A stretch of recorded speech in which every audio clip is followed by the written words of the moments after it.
Assalamualaikum warahmatullahi wabarakatuh.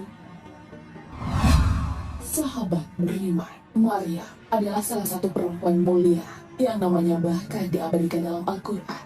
Beliau juga adalah ibu dari Nabi Isa alaihissalam.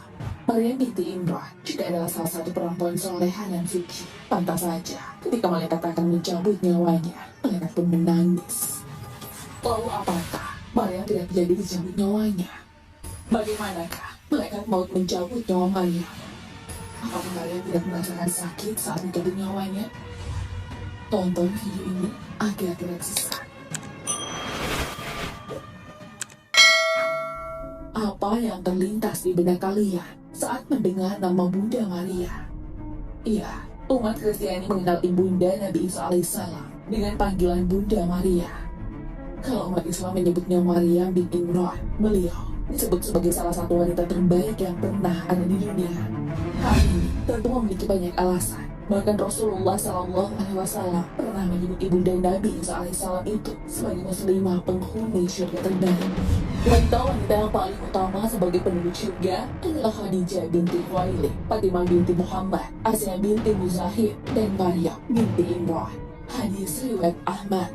Salah satu keistimewaannya adalah ia mendapatkan makanan langsung dari Allah Subhanahu wa Ta'ala karena ketaatannya. Hal ini diabadikan dalam Al-Quran.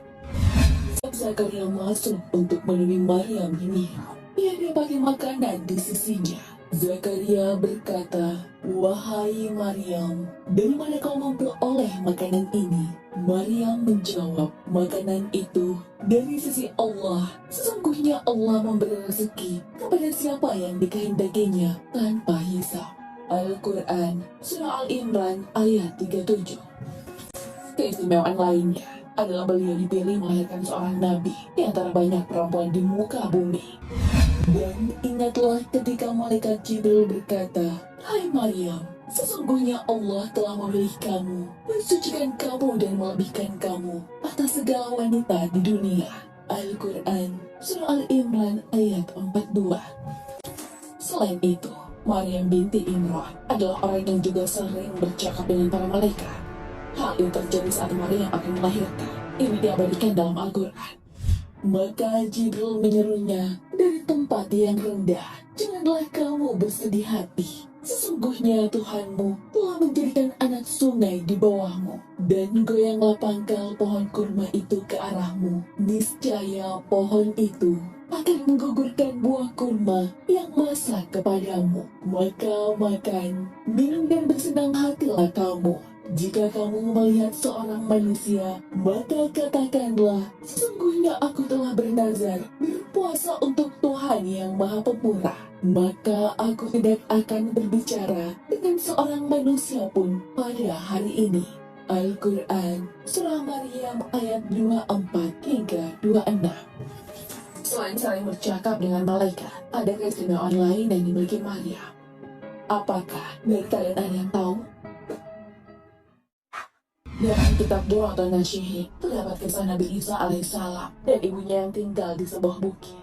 Diriwayatkan dari Wahab bin Munabbih dari kakeknya Idris yang berkata bahwa ia pernah mendapati Nabi Isa alaihissalam berkata pada ibunya, "Sesungguhnya negeri ini adalah negeri yang tidak kekal, negeri yang tidak abadi, sedang akhirat adalah negeri abadi. Maka marilah wahai ibu, kita berangkat ke sebuah bukit di Lebanon untuk beribadah kepada Allah dengan puasa di siang hari dan sholat di malam hari. Perbekalan sudah tersedia di sana, berupa daun-daun untuk makanan dan air hujan untuk minumannya." Mereka pun menetap di sana cukup lama.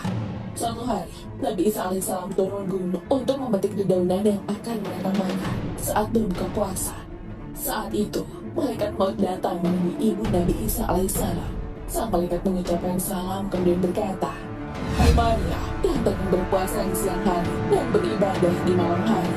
Maria pun bertanya, "Sebenarnya kau ini siapa?" Sekejur tubuhku bergetar mendengar suaramu dan pikiranku meracau karena wibawamu. Malaikat maut pun memperkenalkan dirinya dengan berkata, "Aku ini yang tidak punya kasihan terhadap anak karena kecilnya, tidak hormat pada yang besar karena dewasanya. Akulah yang bertugas mencabut nyawa." Mengenai kedatangan malaikat maut kepadanya, Maryam pun penasaran apa alasan sebenarnya. "Malaikat maut, apakah kedatanganmu kepadaku hanya berkunjung atau hendak mencabut nyawaku? Malaikat maut kembali bertanya kepada ibunda Nabi Isa alaihissalam itu, apakah kamu siap untuk menghadapi maut? Maryam pun berkata, maukah kamu memberi waktu walau sebentar saja? Aku sedang menanti kedatangan kekasih dan buah hatiku, permata dan pengawal kedai hatiku.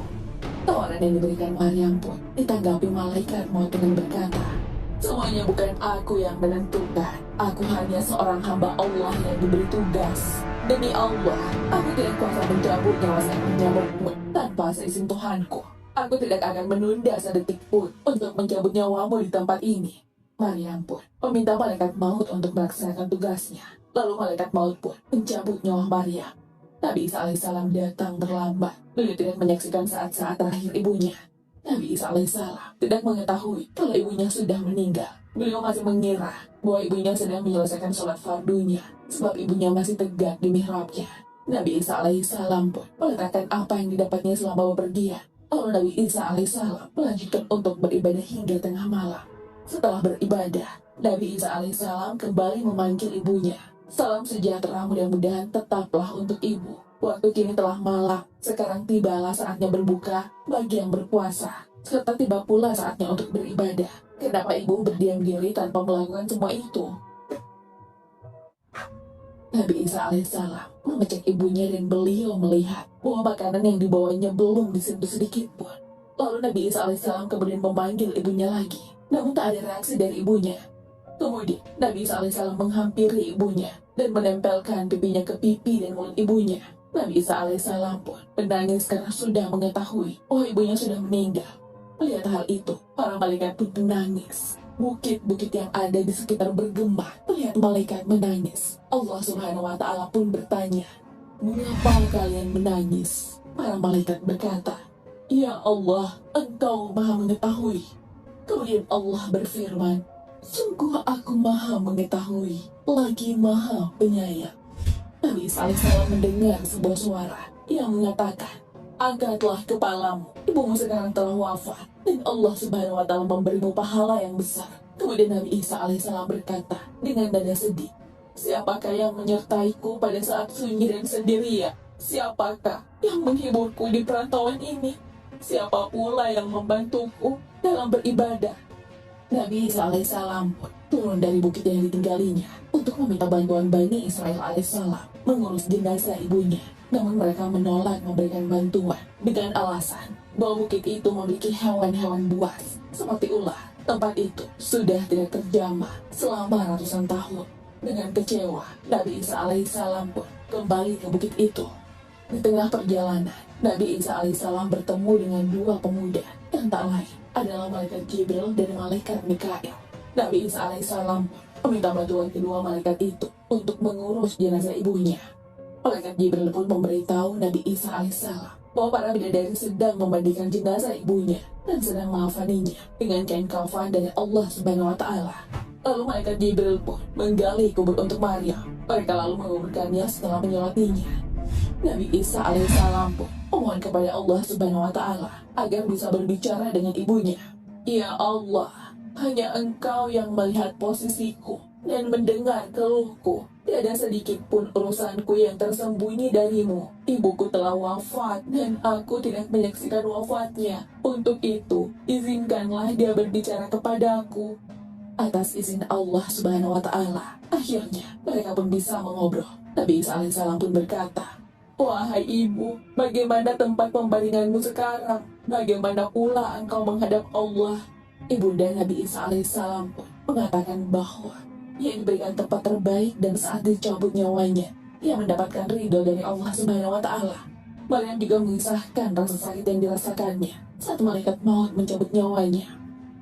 Demi Allah yang telah mengutusmu sebagai nabi yang membawa kebenaran, sampai saat ini rasa pedihnya maut masih belum hilang dari kerongkongan. Hebatan malaikat maut pun belum lenyap dari pandangan mataku. Untuk itu, sampaikan salam sejahteramu untukku hingga hari kiamat.